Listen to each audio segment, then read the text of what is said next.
Anda kembali menyaksikan Breaking News TV One, pemirsa, bersama saya Ana Telita. Kembali juga kita akan elaborasi ini pertemuan antara Prabowo Subianto dan juga Surya Paloh. Masih bersama kami, Bang Kodari, selamat siang. Siang, Ana. Oke, Bang Kodari, mungkin ini memang menjadi hak konstitusional ya bagi Partai Nasdem untuk mengucapkan selamat kepada Prabowo Subianto. Sebenarnya di balik ini ada apa? Walaupun tadi Prabowo Subianto sempat mengatakan bahwa mendatangi Nasdem Tower itu untuk mengucapkan terima kasih atas ucapan yang diberikan oleh Surya Paloh. Betul. Ada apa ini? Iya, saya kira ini sinyal kuat bahwa Partai Nasdem ingin bergabung dengan pemerintahan Prabowo dan Gibran pada tahun 2024-2029 yang akan datang.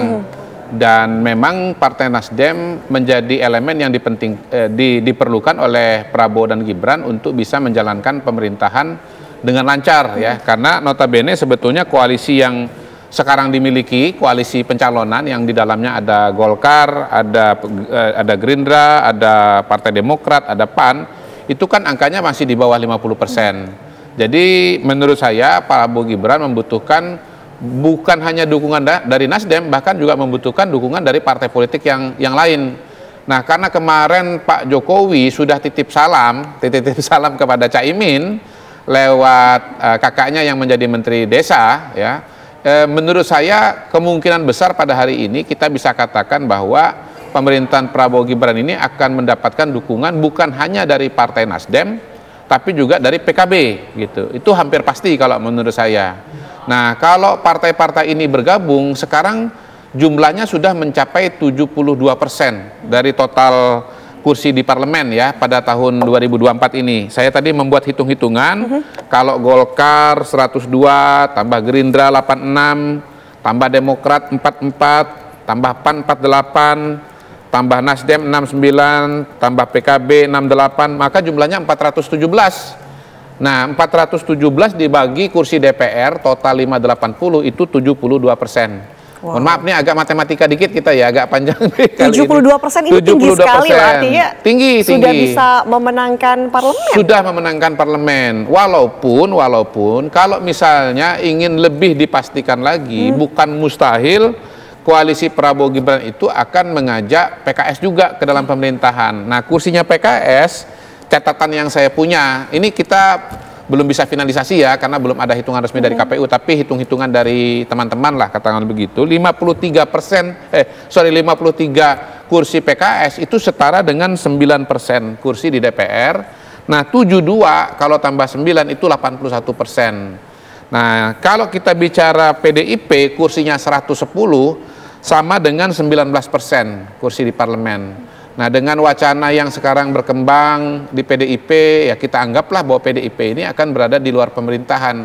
Pertanyaannya tinggal, PDIP akan jomblo sendirian di luar parlemen gitu ya, atau kemudian ada temannya yaitu PKS.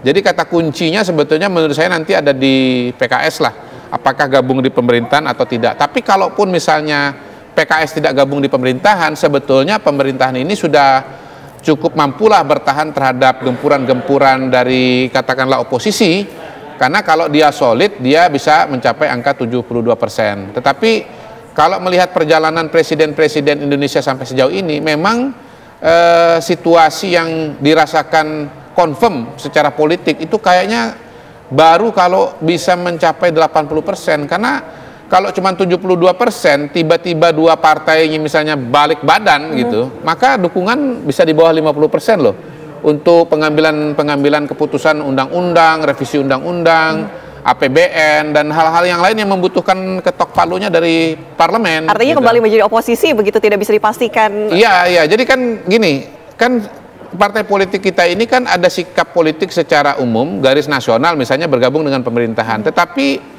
dalam isu-isu yang berbeda, dalam undang-undang yang berbeda, dalam kasus-kasus yang berbeda, mereka menampilkan variasi sikap politik juga gitu loh. Sehingga ada kebijakan-kebijakan yang membuat sebuah dinamika politik itu tidak bulat, katakanlah 72%. Katakanlah misalnya PDIP dan PKS di luar gitu ya, maka akan kekuatan parlemen 72%. Nah, misalnya Nasdemnya keluar, PKB-nya keluar, itu kan sudah di bawah 50%.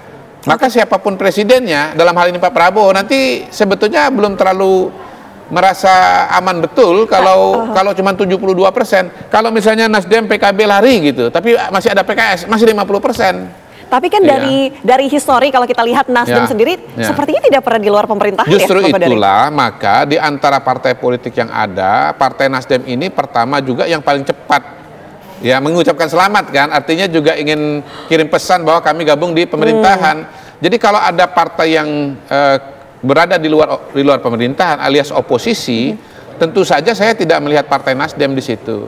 PKB pun juga demikian, selalu menjadi bagian dari pemerintahan, apalagi konstituennya yaitu kalangan Nahdliyin itu jumlahnya sangat besar, dan itu adalah Islam moderat yang pasti dirasakan oleh semua elit politik, bukan cuma presiden berkuasa, itu harus ada di dalam bagian dari pemerintahan, harus punya pendapat, harus punya porsi dalam pemerintahan. Karena itu kembali lagi bahwa dalam puzzle koalisi Indonesia 2024-2029, menurut saya tanda tanyanya itu tinggal pada PDI dan PKS.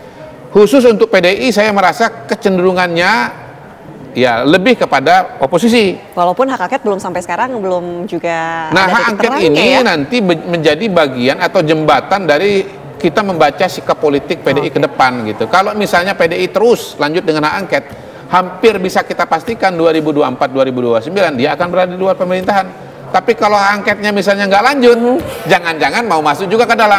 100% dong. Kalau nggak gini, kalau PDI masuk ke dalam, hemat saya PKS ada di luar. Saya kira Pak Prabowo pengen agar ada rekonsiliasi, ada koalisi besar. Tapi beliau juga menyadari bahwa sebagus-bagusnya kinerja seorang Prabowo bercermin dari Pak Jokowi, selalu ada saja pihak-pihak yang merasa tidak puas. Nah, yang tidak puas ini tetap harus punya saluran resmi di parlemen. Nah, rasa frustrasi, rasa kecewa, tidak suka, tidak puas itu tetap harus punya channel di parlemen. Dan itu artinya apa? Tidak boleh semua partai politik itu ada dalam kabinet. Harus ada 1 atau 2 partai politik yang dalam tanda kutip memerankan oposisi. Nah, saya sebut memerankan karena terminologi oposisi ini kan tidak ada dalam undang-undang dasar kita atau undang-undang kita. Jadi ini istilah politik, bukan istilah hukum. Baik.